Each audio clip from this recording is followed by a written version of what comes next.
What have I been up to? What am I thinking about? What am I reading? We're going to get into all of that next.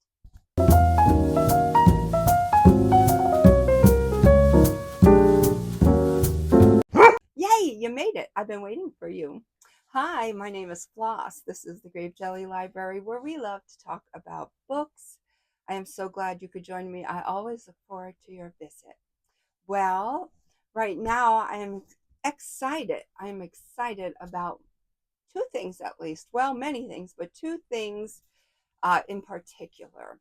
One is the elections.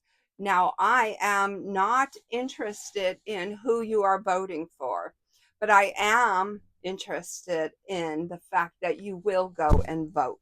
Whichever way you choose to vote, that is your prerogative. No, you know, I don't get into that whole, bullying or name calling or any of that. This is how I view it, okay?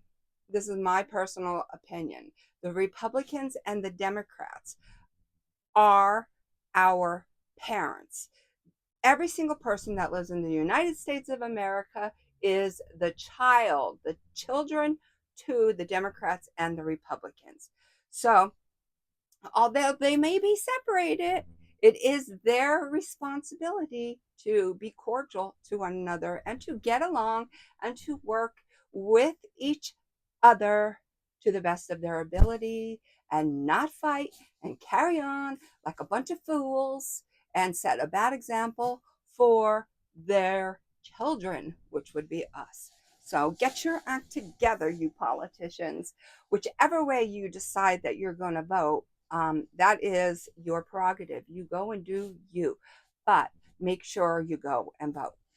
Now, the second thing I am excited about is my granddaughter just got out of her very first Daisy meeting. I guess that's how it goes, Daisy, Brownie, Girl Scout. When I joined Brownies, I was old enough to just go straight into the Brownies, but I guess because she's only 4, it's a Daisy for her, and I couldn't be more excited for her. I'm living my life through her. My heart is like so filled with joy. I have to calm down. I have to calm down. But she has her whole life ahead of her, and I'm so excited for her. Now, what have I been reading? Okay, what have I been doing? I've been working. I work 6 days a week. I've been working. What have I been reading? I would love to let you know. I am participating in the Spooky, Scary Skeleton Halloween Read-A-Thon, and I am going to list everybody who's co hosting or participating in this event down in my description.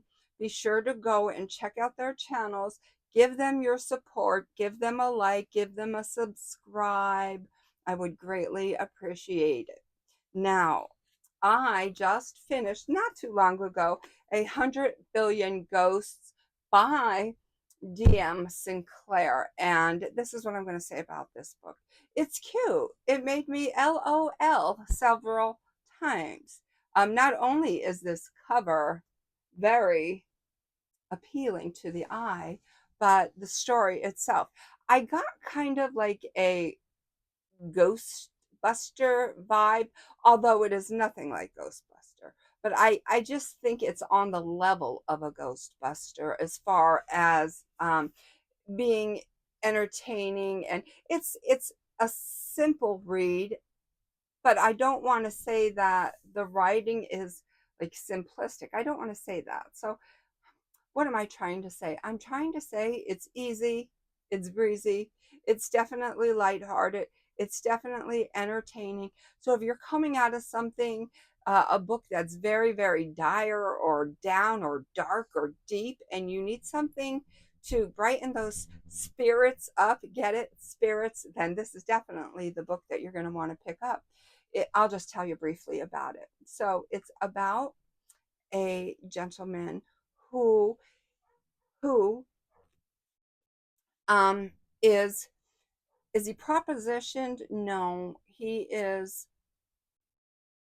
a gentleman who is exploring the thought of becoming a ghost. If you would like to become a ghost, you just go to this little like laboratory kind of office, and they will extract the ghost out of you. You have 10 days to change your mind. You have to sign a contract, and all of that kind of fun stuff. But once you are a ghost, here's the fun part of it.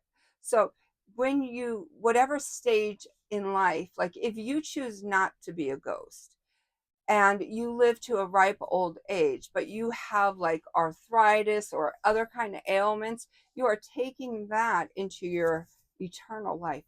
If you are a smoker, you're going to be smoking in your eternal life. If you died with something in your hand, you're going to be carrying that forever. And ghosts are linked to certain objects, and they have to free themselves from them objects. And I am rambling.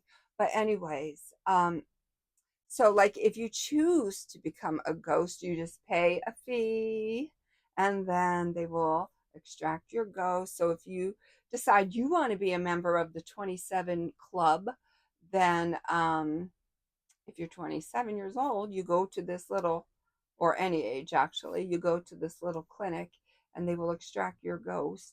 And what you look like at that time of extraction is what you will look like for the rest of your eternal life.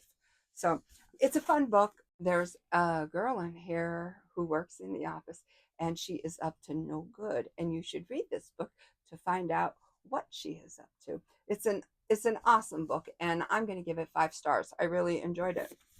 Okay, now what else am I working on? I am working on this thing.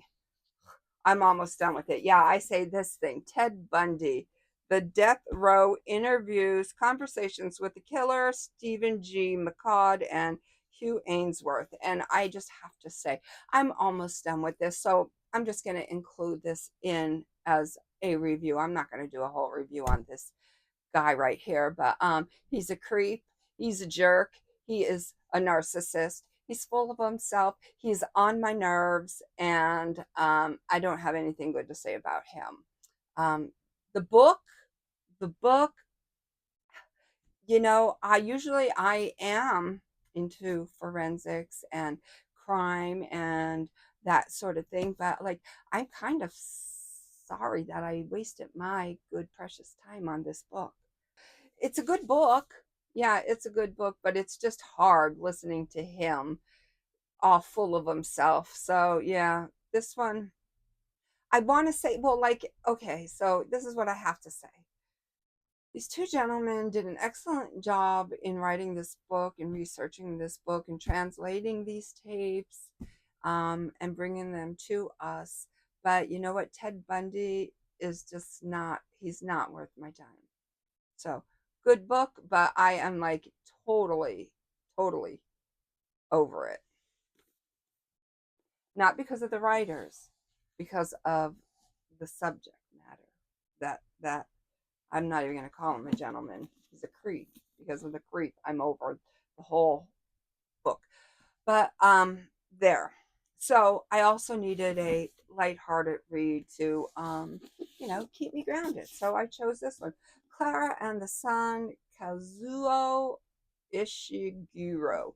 Now listen, I'm not going to tell you anything about this book because this one I am going to do a book review on, but I will put a little spoiler out there and give you one, is it an emotion? One emotional reveal. Love this book. Love it. 5 stars. Find out why. Why do I think it's 5 stars? All right, now here's the book that I'm heading into next. I have to cross my fingers because I'm going to start reading it tonight. Yes, tonight.